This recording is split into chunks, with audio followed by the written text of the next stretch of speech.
Hi, ಎಲ್ಲ ವಿದ್ಯಾರ್ಥಿಗಳಿಗೂ Educare Karnataka ಚಾನಲ್ಗೆ ಸ್ವಾಗತ. ನೀವೀಗ ಎಂಜಿನಿಯರಿಂಗ್ಗೆ ಜಾಯ್ನ್ ಆಗಿದ್ದೀರಾ. ಮುಂದೆ ನೀವು ಯಾವುದೇ ಒಂದು ಸ್ಕಾಲರ್ಶಿಪ್ಗೆ ಅಪ್ಲಿಕೇಶನ್ ಹಾಕ್ತೀರಾ ಅಂತ ಹೇಳಿದ್ರೆ, ಅಂದರೆ SSP scholarship, NSP scholarship, prize money, ಈ ರೀತಿ ಯಾವುದೇ ಒಂದು ಸ್ಕಾಲರ್ಶಿಪ್ ಅಥವಾ ಪ್ರೈಸ್ ಮನಿಗೆ ನೀವು ಅಪ್ಲಿಕೇಶನ್ ಹಾಕ್ತಾ ಇದ್ದೀರಾ ಅಂತ ಹೇಳಿದ್ರೆ, ಆ ಟೈಮಲ್ಲಿ ನಿಮ್ಮ ಹತ್ರ ಕೆಲವು ಡಾಕ್ಯುಮೆಂಟ್ಸ್ ಇರಲೇಬೇಕು.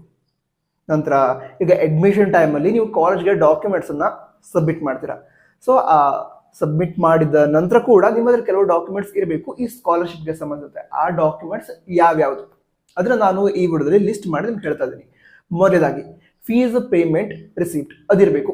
ಯಾಕಂತ ಹೇಳಿದ್ರೆ ನೀವು ಸ್ಕಾಲರ್ಶಿಪ್ಗೆ ಅಪ್ಲಿಕೇಶನ್ ಹಾಕಬೇಕಾದ್ರೆ ಫೀಸ್ ಪೇಮೆಂಟ್ ರಿಸಿಪ್ಟ್ ಅನ್ನ ಕೇಳ್ತಾರೆ.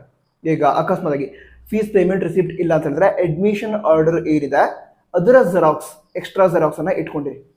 ಸರಿನಾ? ಇದು ಕೇವಲ ಫಸ್ಟ್ ಇಯರ್ ಅಂತ ಹೇಳಲ್ಲ, ಫೈನಲ್ ಇಯರ್ ವರೆಗೂ ಕೂಡ ನಿಮ್ಗೆ ಬೇಕು. ಅದನ್ನ ಗಮನದಲ್ಲಿ ಇಟ್ಕೊಂಡು ಎಷ್ಟು ಜೆರಾಕ್ಸ್ ಬೇಕೋ ಅಷ್ಟು ಜೆರಾಕ್ಸ್ ಮಾಡಿ ಇಟ್ಕೊಂಡಿರಿ. ಯಾವ್ದು ಹೇಳಿ? ಫೀಸ್ ಪೇಮೆಂಟ್ ರಿಸಿಪ್ಟ್, ನಂತರ ಅಡ್ಮಿಷನ್ ಆರ್ಡರ್, ಇದರ ಜೆರಾಕ್ಸ್ ಕಾಪೀಸ್ ಬೇಕು.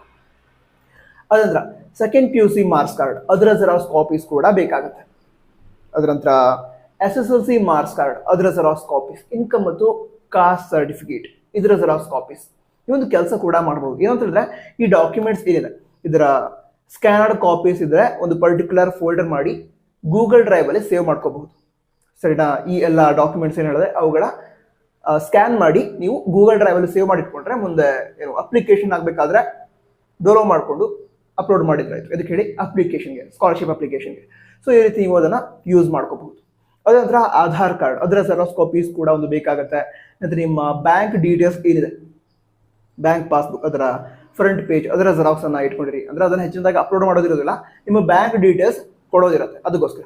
ನಂತರ ಮತ್ತೊಂದು ವಿಷಯ ಗಮನದಲ್ಲಿರಲಿ, ಸ್ಕಾಲರ್ಶಿಪ್ಗೆ ಸಂಬಂಧಿಸಿದಂತೆ ನಿಮ್ಮ ಅಕೌಂಟ್ಗೆ ಅಮೌಂಟ್ ಕ್ರೆಡಿಟ್ ಮಾಡೋದಕ್ಕೆ ನಿಮ್ಮ ಬ್ಯಾಂಕ್ ಪಾಸ್ಬುಕ್ಗೆ ಆಧಾರ್ ಕಾರ್ಡ್ ಲಿಂಕ್ ಆಗಿರಬೇಕು. ಸೊ ಅದನ್ನ ಲಿಂಕ್ ಮಾಡಿಸಿ ಇಟ್ಕೊಂಡಿರಿ.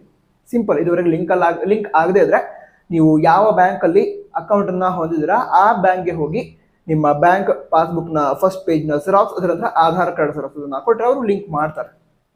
ಇಷ್ಟೇ, ಸಿಂಪಲ್. ನಿಮ್ಮ ಹತ್ರ EWS ಸರ್ಟಿಫಿಕೇಟ್ ಇದ್ರೆ ಅದ್ರದ್ದು ಕೂಡ ಸ್ಕ್ಯಾನ್ ಮಾಡಿ ಇಟ್ಕೊಂಡ್ರೆ ಅಥವಾ ಜೆರಾಕ್ಸ್ ಮಾಡಿ ನಿಮ್ಮ ಬಳಿ ಇಟ್ಕೊಂಡ್ರೆ ಮುಂದೆ ಸ್ಕಾಲರ್ಶಿಪ್ ಅಪ್ಲಿಕೇಶನ್ ಕರೆದಾಗ ಬೇಕಾಗತ್ತೆ ಅಂತ.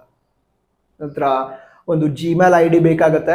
ಹಾಗೆ ಆಕ್ಟಿವ್ ಇರುವಂತಹ ಮೊಬೈಲ್ ನಂಬರ್, ನೀವು ಯಾವ ಮೊಬೈಲ್ ನಂಬರ್ ಅನ್ನು ಯೂಸ್ ಮಾಡ್ತೀರಾ ಈಗ ಕಾಲೇಜಲ್ಲಿ, ಅಂದ್ರೆ ನಿಮ್ಮ ಪ್ರೈಮರಿ ನಂಬರ್ ಆಗಿ ಯೂಸ್ ಮಾಡ್ತೀರಾ. ಸೊ ಅದನ್ನ ಈ ಸ್ಕಾಲರ್ಶಿಪ್ಗೆ ಅಪ್ಲಿಕೇಶನ್ ಆಗಬೇಕಾದ್ರೆ ಎಂಟರ್ ಮಾಡಿದ್ರೆ ಆಯಿತು. ಸೊ ಇದಿಷ್ಟು ಡೀಟೇಲ್ಸ್ ಬೇಕಾಗುತ್ತೆ.